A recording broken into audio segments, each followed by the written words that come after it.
I remember when I lost my mind.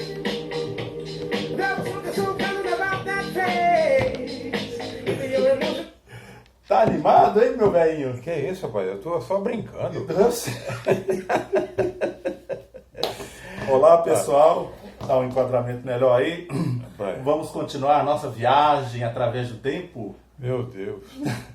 Na semana passada, o pessoal ficou sem saber o final da história do Abílio, porque cortou. Então o senhor conta só o finalzinho.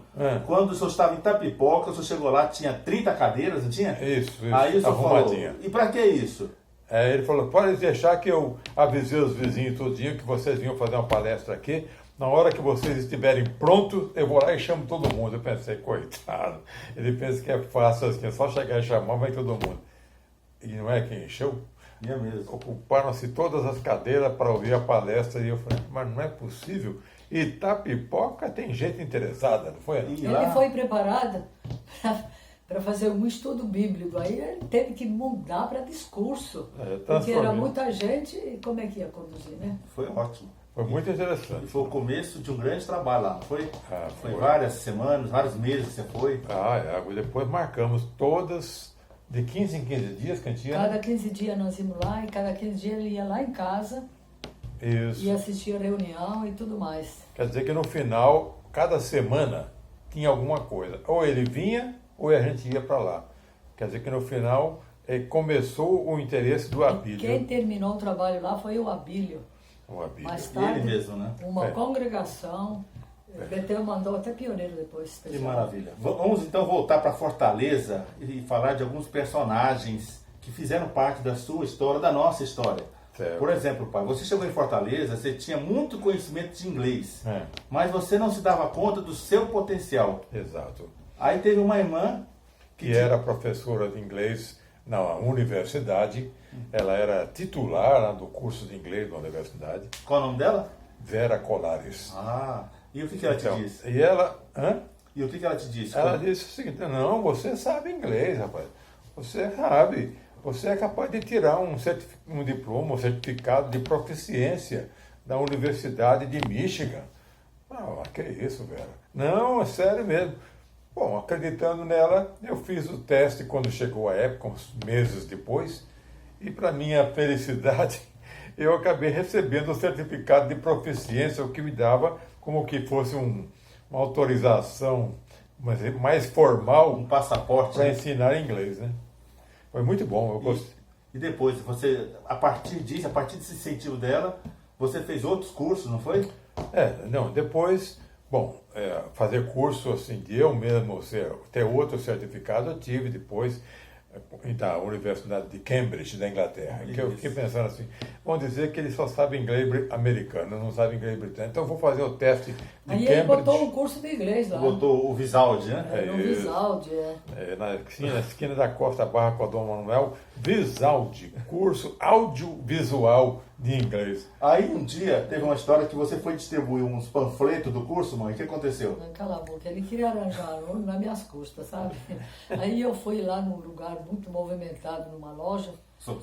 Aí o senhor falou assim, olha, isso não vai dar em nada. Fala para ele ir lá no meu estúdio na televisão, que eu faço uma propaganda dele de graça. Mas Lembra o nome dele, pai? Dário Macedo. Isso, continua. Aí ele não acreditava. Eu não vou não. Deu um trabalho danado, mas ele foi. E sabe o que aconteceu? Antes de começar o programa, ele começou a falar para ele, mas você é padre? Não. Então você é pastor? Não sou pastor não. O que você é então? Você tem uma cara diferente. Ele disse, olha, eu sou testemunho de Jeová. Eita. Ele falou, isso é a pior religião do mundo. Falei, pronto, vou perder minha propaganda do curso de inglês, mas não vou deixar isso por menos. Né? Por que, senhor? Que é a pior religião do mundo. Aí ele começou a dizer os motivos dele, inclusive que não aceitava transfusão de sangue e tal. Aí, como eu fazia parte não era ainda chamado de COLI, né? Mas Comissão de Ligação com Hospitais, eu estava bem preparado para falar sobre a questão de alternativas à transfusão, e num instante ele ficou pasmado assim, falou, Pronto, tá aí. Você não quer escrever um artigo sobre isso para botar no jornal? E não era só isso, é porque ele disse que não podia trazer mulher, não pode beber, não pode fumar. Pois é. E eu Aí- falei, pronto, é verdade, nós temos um ponto de vista bíblico, de questão de fumo, de fidelidade conjugal e tal, mas não é que a religião impõe, é a Bíblia que diz. E aí ele se E a convence. partir de então você ficou escrevendo um artigo Todas as semanas. na seção do jornal dele. lá. Isso, que ele tinha um caderno dentro do jornal, que era o caderno lido pela Society lá de Fortaleza, né? O pessoal bom de dinheiro, que gostava de propaganda e tal.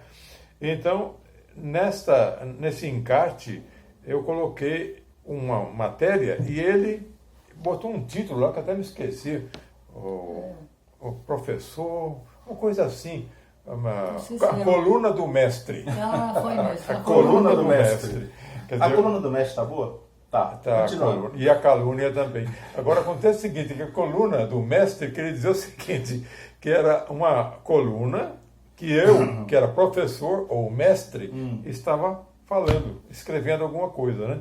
E isso foi durante mais de ano, então. Ah, foi. Toda semana, quando saía o encarte dele, saía aos fins de semana, aos sábados, a High Society ali, tudo, lia aquilo, tinha fotos, propaganda. E a temática era sobre a verdade bíblica em seus Sim. diversos aspectos. Exatamente. Que maravilha. Todas as semanas era um artigo que eu inventava sobre questão bíblica, sobre discussões, sobre problemas. Às vezes vinha até de Betel, porque ele comunicou em Betel que estava fazendo isso. Aí vinha a instrução de lá, aí ele pegava a revista, um assunto novo, Sei que o homem gostou. Ah, por falar nisso, me lembrei, esse detalhe é muito interessante. O senhor, na década de 70, o senhor já dava o spoiler, né? O spoiler, assim, o cara vai no cinema, assiste o filme antes dos outros e fala o final para quem tá lá fora. Não. Aí a revista Sentinela, meus irmãos queridos, Rapaz, saía o que em você inglês lembrou agora? com 6 meses de antecedência antes de português. Malandragem dele. Isso.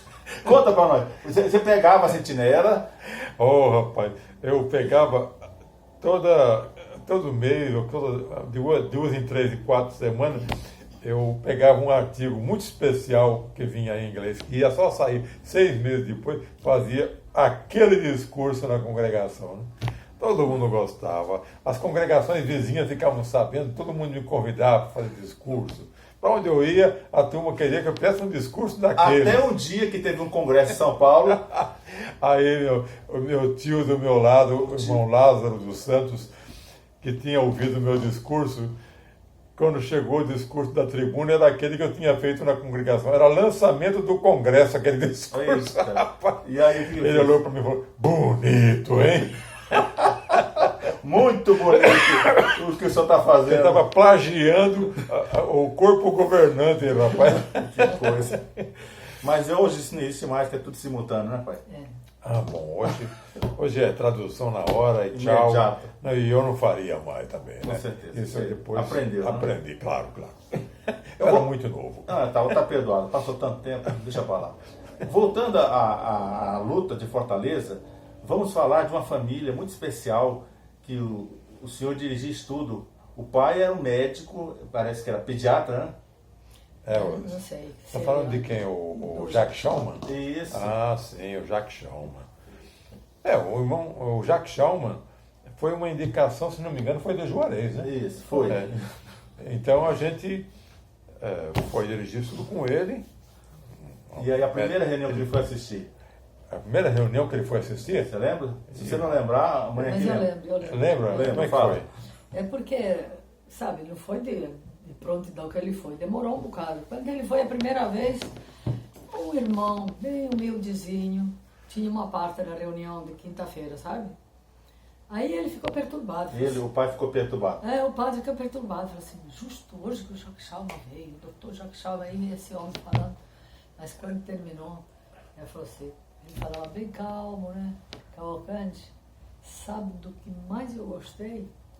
Daquele negro. Ele fala o português errado, mas ele falou com firmeza, com base, Convicção. com convicção. Tá vendo? Que maravilha. Realmente é o povo de Deus, né? Então, o que impressiona as pessoas não é assim A aparência. a aparência ou talvez a escolaridade de alguém, mas é falar com sinceridade, né? E provar o que diz, né? E provar o que Foi o diz. que ele fez. Ele ficou admiradíssimo de ver aquela pessoa de cor, simples de aparência, sem nenhum poder material, e fazer uma palestra tranquilo para toda a assistência, sem nenhum problema, né? Então, assim, o que você pode dizer até essa época, você acha que, falando para as pessoas, foi ruim ter sido pioneiro, muitas vezes em circunstâncias desfavoráveis, num aperreio em determinadas circunstâncias? Se você pudesse voltar no tempo, teria mudado a história ou não? Não, que isso. Teria aproveitado melhor, viu? Com mais a experiência de Com hoje? mais experiência. Que, por exemplo, de 68 a 75 nós ficamos em Fortaleza, né? Então, realmente foi um tempo maravilhoso. Quantas pessoas interessadas a gente encontrou e pôde conduzir ao caminho da verdade. Como é que Jeová abençoou, por exemplo, uma irmã saiu de uma casa muito chique lá na Aldeota e me deu, você, essa revisita, né? Isso. Eu pensei, ih, rapaz, hein? Eu não me sentia confiante, eu já falei essa? Já falou. Já? Então deixa ela falar. Tá bom, repetição para ênfase. Não, a verdade é que Fortaleza foi um marco para nós. Sem dúvida. Muitas pessoas aprenderam a verdade, não foi sabedoria não, foi porque era a verdade e as pessoas acataram. Né? E Eu colocava a revista que... Saía como? Fala pro pessoal, como é que você saía? À noite? Não, eu levava 40 revistas no braço e ficava esperando companhia das irmãs lá na praça e muitas vezes as pessoas vinham, tem revista nova?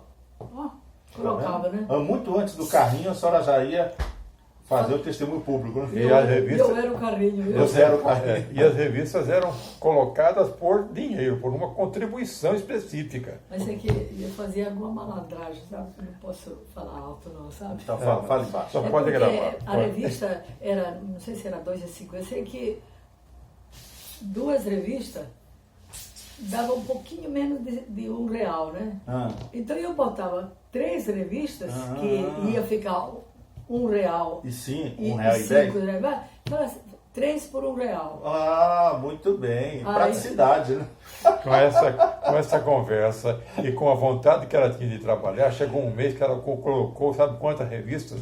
1.004 revistas num único mês. Já pensou? Quanto testemunho? Foi bom. Voltaremos a falar mais daqui a algumas semanas sobre outros aspectos. Vamos mais para frente aí. Vamos voltar para Amparo, Guaxupé e Goiânia. Um abraço a todos. Ok, obrigado.